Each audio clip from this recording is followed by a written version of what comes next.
Hi friends, cook with Saritha ಚಾನಲ್ಗೆ ಸ್ವಾಗತ. ಇವತ್ತು ನಾವು ಶೇಂಗಾ ಉಂಡಿ ಯಾವ ರೀತಿ ಮಾಡೋದಂತ ನೋಡೋಣ. ನೋಡ್ರಿ ಎಷ್ಟು ಸಾಫ್ಟ್ ಆಗಿ ಎಷ್ಟು ಚೆನ್ನಾಗಿ ಬಂದಿದೆ ಶೇಂಗಾ ಉಂಡಿ. ಇದನ್ನ ಯಾರು ಬೇಕಾದರೂ ಆರಾಮಾಗಿ ಮಾಡ್ಕೊಂಡ್ಬಿಡ್ಬೋದು, ತುಂಬ ಈಸಿಯಾಗಿದೆ. ಈಗ ನಾನು ಒಂದು ಅರ್ಧ ಕಿಲೋದಷ್ಟು ಶೇಂಗಾನ, ಹಸಿ ಶೇಂಗಾನ ತಗೊಂಡಿದ್ದೀನಿ. ಇದನ್ನ ನೀಟಾಗಿ ಕ್ಲೀನ್ ಮಾಡಿಕೊಂಡು ಇವನ್ನ ಮೀಡಿಯಂ ಫ್ಲೇಮ್ನಲ್ಲಿ ಚೆನ್ನಾಗಿ ರೋಸ್ಟ್ ಮಾಡ್ಕೊಳ್ಬೇಕು.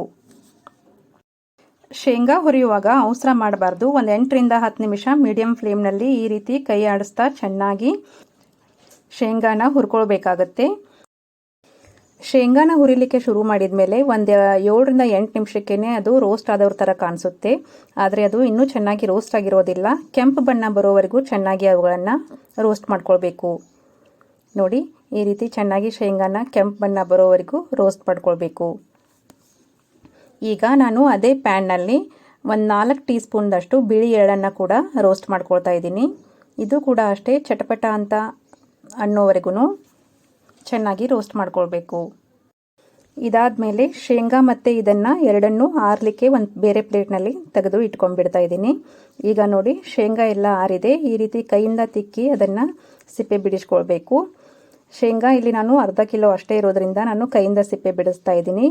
ಜಾಸ್ತಿ ಇದ್ದರೆ ಒಂದು ಬಟ್ಟೆಯಲ್ಲಿ ಹಾಕಿ ಅದನ್ನು ಚೆನ್ನಾಗಿ ಗಟ್ಟಿಯಾಗಿ ಬೀಳದ ಹಾಗೆ ಆ ಬಟ್ಟೆ ಸೈಡ್ನೆಲ್ಲ ಕುಡಿಸಿ ಹಿಡ್ಕೊಂಡು ಚೆನ್ನಾಗಿ 1-2 ಪೆಟ್ಟು ಬಡಿದ್ರೆ ಶೇಂಗಾ ಸಿಪ್ಪೆ ಎಲ್ಲ ತುಂಬ ಚೆನ್ನಾಗಿ ಬಿಟ್ಕೊಳ್ಳುತ್ತೆ.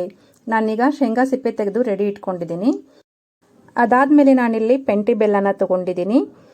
ಉಂಡಿಗಳಿಗೆಲ್ಲ ಹಾಕಲಿಕ್ಕೆ ಒಳ್ಳೆ ಕ್ವಾಲಿಟಿ ಬೆಲ್ಲನ ತೊಗೊಳ್ಬೇಕು. ಬೆಲ್ಲ ಸಾಫ್ಟ್ ಆಗಿರೋದ್ರಿಂದ ನಾನು ಅದನ್ನು ಈ ರೀತಿ ಚಾಕುನಿಂದ ಬಿಡಿಸ್ಕೊಳ್ತಾ ಇದ್ದೀನಿ. ಈ ರೀತಿನಾದರೂ ಬಿಡಿಸ್ಕೊಳ್ಬಹುದು ಅಥವಾ ಕೊಬ್ಬರಿ ತುರಿಯೋ ಮನೆಯಿಂದ ತುರಿದು ಇಟ್ಕೊಳ್ಬಹುದು. ಚೆನ್ನಾಗಿ ಅದನ್ನೆಲ್ಲ ತುರಿದಿಟ್ಕೊಳ್ಬೇಕು. ಅದು ಗಂಟಿಲ್ದಾಗೆ ಸಾಫ್ಟ್ ಆಗಿ ಅದನ್ನೆಲ್ಲಾನು ಈ ರೀತಿ ಚೆನ್ನಾಗಿ ತುರಿದು ರೆಡಿ ಇಟ್ಕೊಳ್ಬೇಕು. ನಾನಿಲ್ಲಿ 500 ಗ್ರಾಮ್ ಶೇಂಗಾಗೆ 400 ಗ್ರಾಮ್ನಷ್ಟು ಬೆಲ್ಲನ ಸೇರಿಸ್ಕೊಳ್ತಾ ಇದ್ದೀನಿ. ಈ ರೀತಿ ಶೇಂಗಾ, ಬೆಲ್ಲ, ಬಿಳಿ ಎಳ್ಳು ರೆಡಿ ಇಟ್ಕೊಳ್ಬೇಕು. ನಾನೀಗ ಒಂದು ಅರ್ಧದಷ್ಟು ಶೇಂಗಾನ ಮಿಕ್ಸರ್ ಜಾರ್ಗೆ ಸೇರಿಸ್ಕೊಂಡಿದ್ದೀನಿ. ಈಗ ಮಿಕ್ಸರ್ ಬಟನನ್ನು ಲೆಫ್ಟ್ ಸೈಡ್ ಅಂದರೆ ಅಪೋಸಿಟ್ ಸೈಡ್ ತಿರುಗಿಕೊಳ್ತಾ ಆನ್ ಆಫ್ ಮಾಡ್ತಾ ಶೇಂಗಾನ ತರಿಯಾಗಿ ಈ ರೀತಿ ಪುಡಿ ಮಾಡ್ಕೊಳ್ಬೇಕು. ತುಂಬ ಸಣ್ಣದಾಗಿ ಪುಡಿ ಮಾಡಬಾರ್ದು, ಸ್ವಲ್ಪ ದಪ್ಪದಾಗಿನೇ ಇಟ್ಕೊಳ್ಬೇಕು.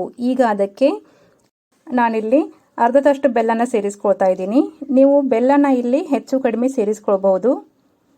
ನೋಡಿ, ಇದನ್ನು ಕೂಡ ಆನ್ ಆಫ್ ಮಾಡ್ತಾ ಅಪೋಸಿಟ್ ಸೈಡ್ ತಿರುಗಿಕೊಂಡು ಈ ರೀತಿ ಮಿಕ್ಸ್ ಮಾಡ್ಕೊಳ್ಬೇಕು ಬೆಲ್ಲ ಶೇಂಗಾನ.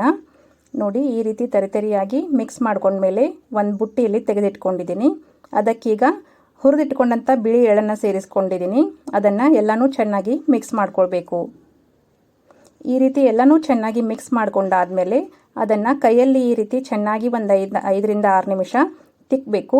ಈ ರೀತಿ ತಿಕ್ಕೋದ್ರಿಂದ ಶೇಂಗಾ ಎಣ್ಣೆ ಬಿಟ್ಕೊಳ್ಳುತ್ತೆ. ಆಗ ಉಂಡೆ ಕಟ್ಟಲಿಕ್ಕೆ ತುಂಬ ಈಸಿ ಆಗುತ್ತೆ. ಹಾಗೆ ರುಚಿನೂ ಕೂಡ ತುಂಬ ಚೆನ್ನಾಗಿರುತ್ತೆ. ನೋಡ್ರಿ, ಇಷ್ಟು ಮಾಡ್ಕೊಂಡ್ರೆ ಆಯಿತು. ಎಷ್ಟು ಈಸಿ ಇದೆ ಎಲ್ಲ ಉಂಡೆ ಮಾಡೋದು. ಉಂಡೆ ಮಾಡಲಿಕ್ಕೆ ಬರದವರು ಕೂಡ ಇದನ್ನು ಈಸಿಯಾಗಿ ಮಾಡ್ಕೊಂಡ್ಬಿಡ್ಬೋದು. ಈಗ ನೋಡಿ, ಈ ರೀತಿ ಕೈಯಲ್ಲಿ ಒತ್ತಿ ಉಂಡೆನ ಕಟ್ಕೊಳ್ಬೇಕು. ನಂತರ ಅದನ್ನು 2 ಕೈಯಿಂದ ಈ ರೀತಿ ಒತ್ಕೊಂಡು ಚೆನ್ನಾಗಿ ಬಿಗಿಯಾಗಿ ಕಟ್ಕೊಳ್ಬೇಕು. ಇಷ್ಟಾದಮೇಲೆ 2 ಕೈಯಿಂದ ಮತ್ತೆ ಅದನ್ನು ಈ ರೀತಿ ಮಾಡಿಕೊಂಡ್ರೆ ಎಣ್ಣೆ ಬಿಟ್ಕೊಂಡು ಉಂಡೆ ತುಂಬ ಚೆನ್ನಾಗಿ ಕಾಣುತ್ತೆ. ಈ ಉಂಡೆಗೆ ಮೇಲೆ ತುಪ್ಪ ಹಾಕಬೇಕಾಗಿಲ್ಲ, ಏನೂ ಹಾಕಬೇಕಾಗಿಲ್ಲ. ನೋಡ್ರಿ ಎಷ್ಟು ಚೆನ್ನಾಗಿ ಉಂಡೆ ಬಂದಿದೆ.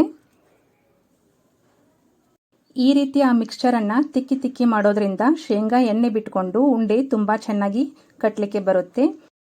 ಹಾಗೆ ಅದರಲ್ಲಿ ಸ್ವಲ್ಪ ರೋಸ್ಟ್ ಮಾಡಿ ಬಿಳಿ ಎಳ್ಳನ್ನು ಸೇರಿಸ್ಕೊಳ್ಳೋದ್ರಿಂದ ಕೂಡ ಶೇಂಗಾ ಉಂಡೆ ರುಚಿ ತುಂಬ ಚೆನ್ನಾಗಿರುತ್ತೆ.